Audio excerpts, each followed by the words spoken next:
And there, beneath the twisted branches of an old oak tree, was a skull, gleaming white, perfectly clean, resting alone in the dirt. My father picked it up and carried it home.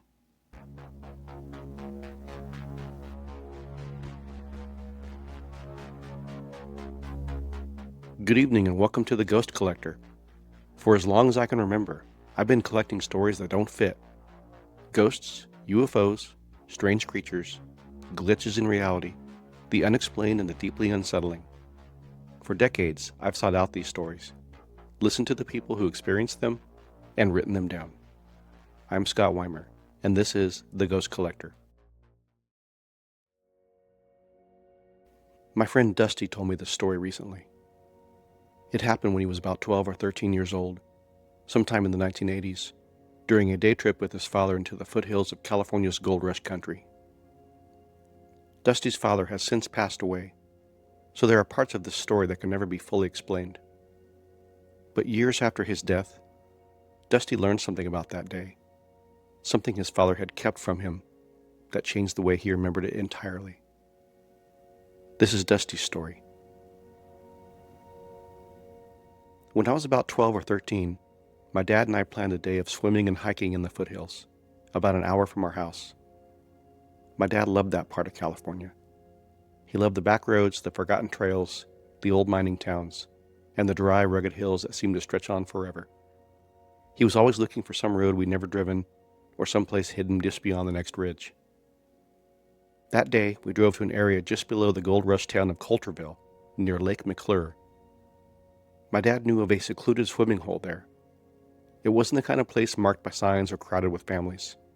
You had to park along the road and climb down a steep embankment to reach it. The climb was dusty and hard, and we picked our way around rocks and tree roots, slipping occasionally on the loose dirt as we descended. At the bottom, the landscape changed. The swimming hole was perfectly square, tucked beneath oak trees, hidden from the road above. The water was cold and clear, surrounded by rocks and patches of shade. My dad was really excited to find it. We pulled off our shoes and started swimming. There was no houses nearby, no traffic, no voices, just the sound of water moving over stone and the occasional bird calling from somewhere high in the trees. We swam for an hour or two. I remember the shock of the cold water and the feeling of climbing out into the warm rocks afterward. By the time we decided to leave, we were tired, sunburned, and hungry. We made our way back up the embankment, our clothes still wet and our shoes dirty, and directly across from where we had parked was a draw running between two hills. There wasn't a marked trail, but that never stopped my dad. If anything, the lack of a trail made him more interested.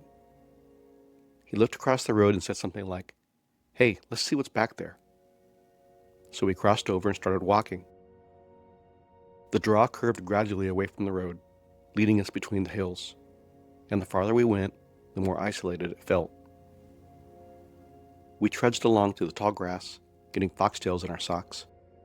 Oak trees grew along the slopes, but we made our way through, following an old animal trail. We wandered for maybe half a mile. There wasn't anything especially strange about the place. It was quiet, but the foothills are often quiet, and the air was still except for the occasional rustling of leaves or the direct ticking sound of insects in the grass. Then we rounded a bend and saw the oak tree. It was old and gnarled, growing by itself near the bottom of the draw. Its thick branches stretched low over the ground, creating a wide pool of shade beneath it. And there, directly underneath the tree, was a skull. It was resting upright in the dirt. Not buried, not tangled in brush, just sitting there. The first thing I noticed was how white it was. It almost seemed to glow in the shade. We walked closer and realized it was a skull of a coyote. There were no other bones around it, no ribs, no spine, no legs. We didn't see any scattered fur or signs that an animal had died there. It was just the skull, and it was completely clean. It was pristine. The teeth were in place, the long snout was unbroken. There wasn't dirt packed into the eye sockets or staining along the bone. It looked less like something that had been lying outdoors and more like something that had been prepared for display. My dad was excited. He crouched down and picked it up, turning it slowly in his hands. He examined the teeth and ran his fingers along the bone. I remember him saying how unusual it was to find one in such perfect condition, and he held it out for me to see. I wasn't afraid of it, not at all. I thought it was incredible. To a 12-year-old boy, it was the kind of thing you hope to discover while exploring. It felt rare and important, almost museum-worthy. My dad smiled and said, "We're taking this home." And I agreed, and he carried the skull back with us. At home, we showed it to my mom and sister. I wanted to keep it in my bedroom, but my dad decided to keep it outside for the time being. There was a wooden fence around the pool equipment directly outside my bedroom window. He placed the skull on top of one of the fence posts, where it sat looking out over the backyard. And at first, I loved it. Whenever my friends came over, I showed it to them. We'd pick it up, inspect the teeth, and speculate about how the coyote had died. Everyone agreed that it was one of the coolest things we'd ever found.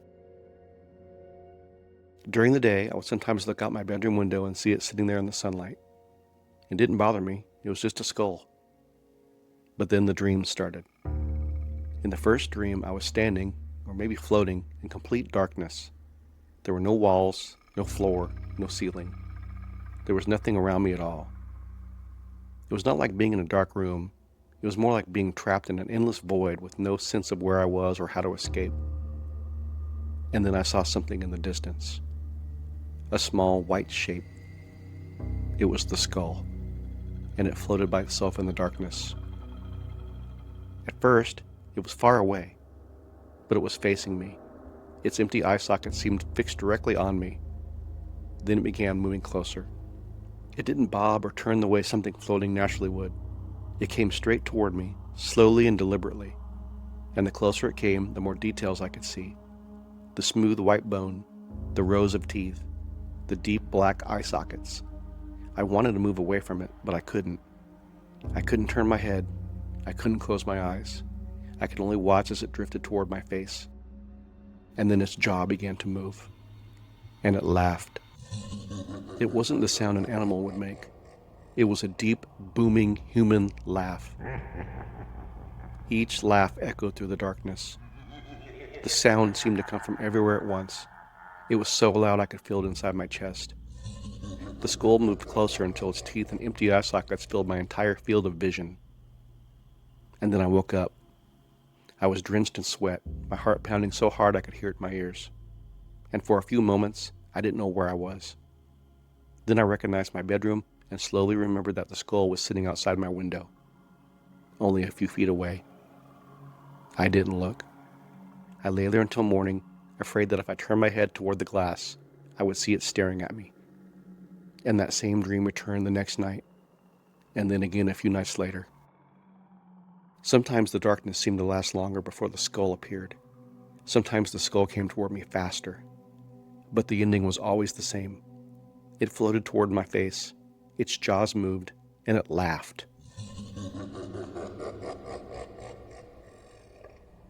I must have had that dream 10 times.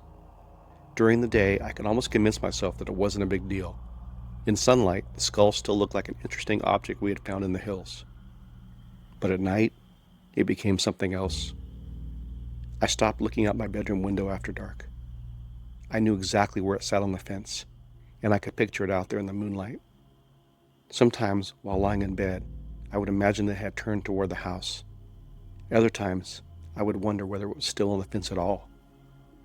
I would picture it floating just beyond the window, waiting for me to look. But I never told anyone about the dreams. This was the 1980s. At least in my family, fathers were tough. They didn't want to hear about strange feelings or repeated nightmares. You were just expected to shake things off. And this was an inanimate object, a bone. I knew how ridiculous it would sound to say I was frightened of it, especially after I'd been so excited to bring it home. So I kept it to myself. Then, after about 2 weeks, I was taking out the garbage. It was evening, and I carried the kitchen trash out to the large can beside the house. I lifted the lid, and there, sitting on top of the trash, was the skull. I froze. It was lying half on its side, half buried in garbage. And for a few seconds, I just stared at it. My dad had been so excited about that skull. He had acted as though we had found something valuable. Now he had apparently thrown it away without saying a word. I felt relieved, but I was also confused. I considered asking him why he'd gotten rid of it, but I never did. Strangely, neither one of us ever mentioned the skull again. And that night, I had the dream one more time. I was back in the darkness, and the skull appeared in front of me, perfectly white. It moved closer. Its jaw began working up and down, and the booming laughter filled the void.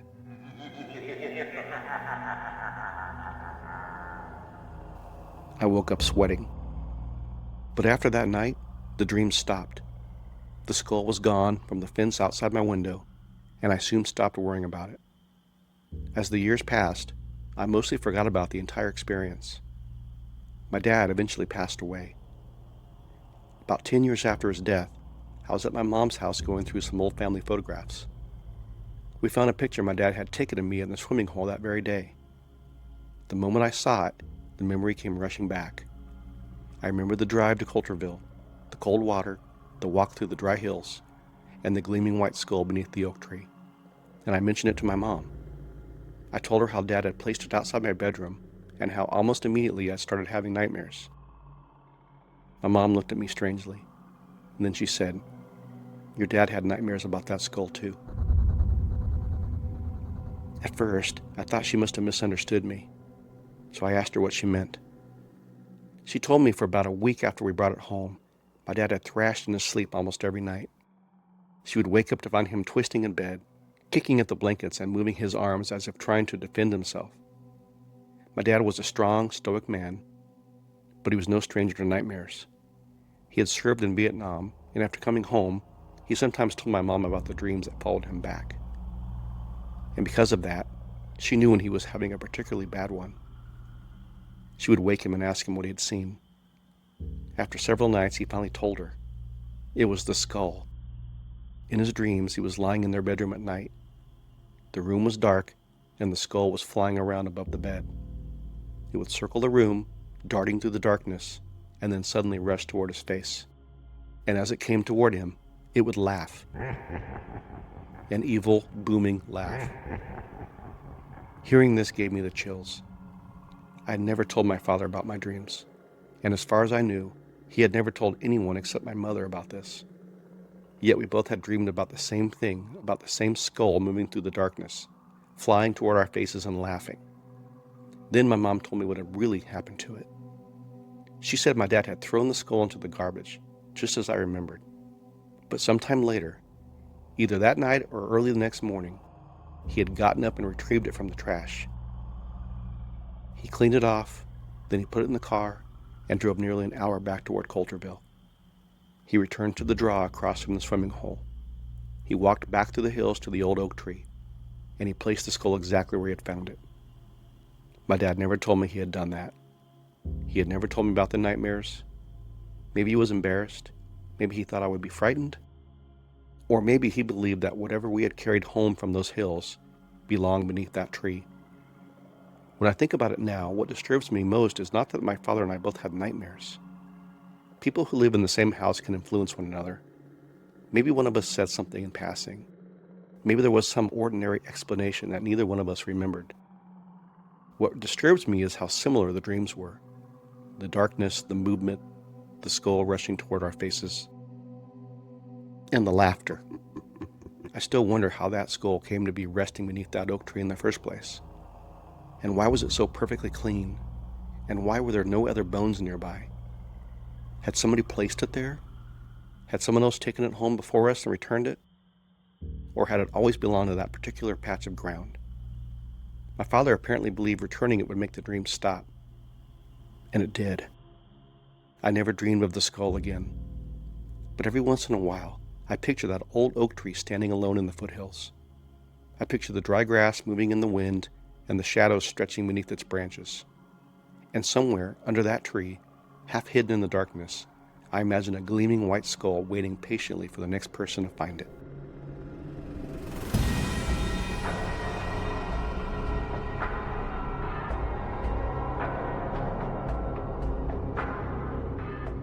Thank you to Dusty for trusting me to tell that story of the coyote skull.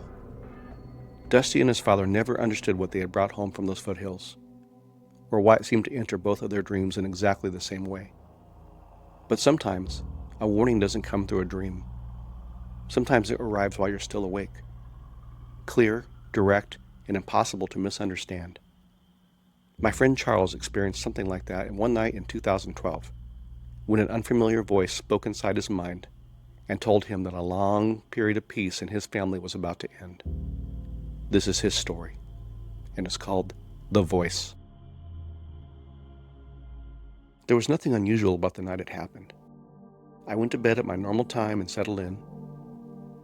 And like usual, I didn't fall asleep right away.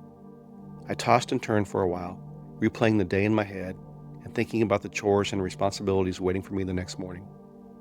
I wasn't dreaming. I wasn't even close to being asleep. Then, without warning, a voice spoke inside my head. It was deep and booming, louder and clearer than any ordinary thought. It didn't seem to come from anywhere in the room, but it didn't feel like my own inner voice either. It was as though someone had spoken directly into my mind. The voice said, "Your long run of family health and happiness is coming to an end. There will be no escaping it or delaying it." I lay there completely still. The words had been so clear that there was no question about what I'd heard. I repeated them silently to myself, trying to understand where they had come from and what they could possibly mean. Nothing like that had ever happened to me before. I had never heard a voice. I never had a vision. I had never considered myself psychic or particularly sensitive to anything supernatural. But as disturbing as the message was, I had to admit that part of it was true. I had experienced an unusually long stretch of peace in my life. I hadn't lost a close family member since my grandfather died in 1977. I hadn't lost any close friends or loved ones. There had been no devastating accidents, no terminal illnesses, and no terrible phone calls in the middle of the night. Of course, distant relatives had passed away over the years, but the people closest to me had remained healthy, safe, and happy for a very long time. Until now, apparently. I spent the rest of the night turning the message over in my mind. Who had spoken to me? What had spoken to me? Was it a warning? A prediction? Was it God? And why had the voice sounded so final, so cold, almost judgmental? I barely slept. Every time I closed my eyes, I heard the words again. Within a week, I learned that my beloved uncle had been diagnosed with a terminal disease. I tried to tell myself it was a coincidence. Illness was a part of life, and maybe the voice had simply been a strange thought produced by a tired mind. Then, only 2 months later, one of my close friends was killed in a car accident. She was young and vibrant, with her whole life ahead of her. She had just gotten married. Her death devastated everyone who knew her, especially her family. After that, the losses seemed to come like falling dominoes. My uncle with the terminal disease died. Then my father announced that he had terminal cancer. Shortly after my father shared the diagnosis, I was talking with my brother-in-law and finally told him about the voice I'd heard that night. And he became quiet. He told me something that made the experience even more unsettling. At roughly the same time I heard the voice, my sister had experienced something of her own. She had a vivid, prophetic feeling dream in which a voice told her that her life was about to change forever, and she interpreted the message the very same way I had. She believed we were about to begin losing family members. My father survived for only another year and a half. Then my grandmother died suddenly from a stroke. My grandfather died after her. Another uncle, my absolute favorite relative, a friend and father figure, became sick and died as well. The losses continued beyond my family. Friends, relatives, and close coworkers began passing away one after another. Between 2012 and 2025, I lost around 24 people who had been important parts of my life. I understand that 13 years is a long time. People grow older, illness happens, accidents happen. Maybe the voice was nothing more than a strange, intrusive thought that arrived while I was lying awake one night. But I have never been able to forget how clearly it spoke, or how quickly the first diagnosis followed. The voice had not said someone might become ill. It had not warned me about one death. It had said that my long run of family health and happiness was coming to an end. And for the next dozen years, that was exactly what seemed to happen. Sometimes, even now, I lie awake in the darkness and listen. Not because I want to hear that voice again, but because a small part of me hopes it might return one final time and say, "It's over now. Your long run of health and happiness can begin again." Thank you to Charles for that story. Charles never learned where the voice came from, or whether it was truly predicting the losses that followed. Stories like that are difficult to explain because they don't behave like ordinary memory. A voice appears at exactly the wrong moment, or maybe the right one. It says something that shouldn't know. It leaves you with a warning, or a message, or the feeling that some part of the world briefly opened up just enough to let something through, and then it closes again. The next story is different. There's no voice in this one, no message, no figure standing in the hallway, no clear presence at all. Just evidence. It's the kind of story I started calling a lost ghost story. Not because it's fiction, but because the only strange central piece survived. There isn't a long history attached to it. There isn't a neat ending.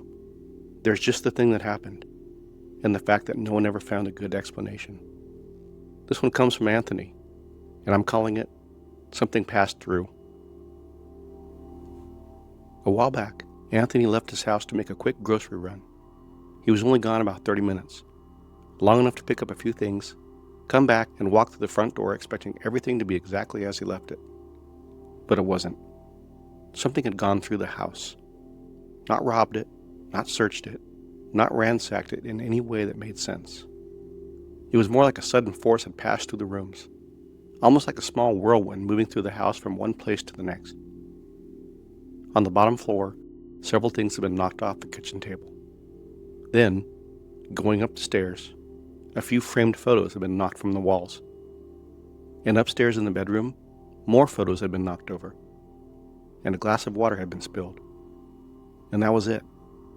Nothing was missing. Nothing valuable appeared to have been touched. No one had broken in. The door alarms never went off while he was gone. And there were no animals in the house, no pets, no open explanation waiting in the next room. Just a trail of disturbance. Kitchen table, stairway wall, bedroom, as if something had entered, moved through the house, and left. And then, whatever it was, it never announced itself again. Stories like this are frustrating because they leave you with almost nothing to investigate. You can ask the normal questions. Was there an earthquake? A vibration? A draft? Did something fall and knock into something else? Was there an intruder who somehow avoided the alarm? Those are fair questions, and they're the first questions you should ask. But sometimes, even after all that, the story remains exactly where it started, with a person walking back into a quiet house and finding evidence that something had moved through while they were gone. In paranormal circles, this kind of thing often gets placed under the broad umbrella of poltergeist activity. Objects moved, knocked down, disturbed, or thrown without a clear, visible cause. Researchers and skeptics debate what that means. Some places probably have ordinary explanations. Some may involve misremembered details or unnoticed causes. Others remain strange because the pattern doesn't behave the way a normal accident should. And that's what stays with me about Anthony's story. Not one object falling, not one picture slipping from a nail, but a path, a movement through the house, a line of disturbance from downstairs to upstairs, ending in the bedroom with overturned photos and a spilled glass of water. And no explanation ever found.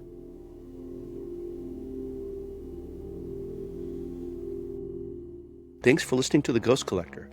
If you enjoyed tonight's episode, be sure to follow, subscribe, and share it with someone who enjoys true paranormal tales. If you have a true paranormal story, or even a secondhand one, and you'd like to share, you can reach out at scott@theghostcollector.com or by visiting theghostcollector.com.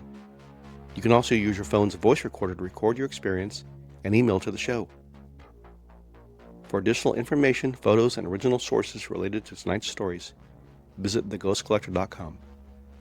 If you have a real paranormal experience, maybe it's time to let someone collect it. Music and sound effects used in this episode were sourced from freesound.org and are licensed under Creative Commons Attribution.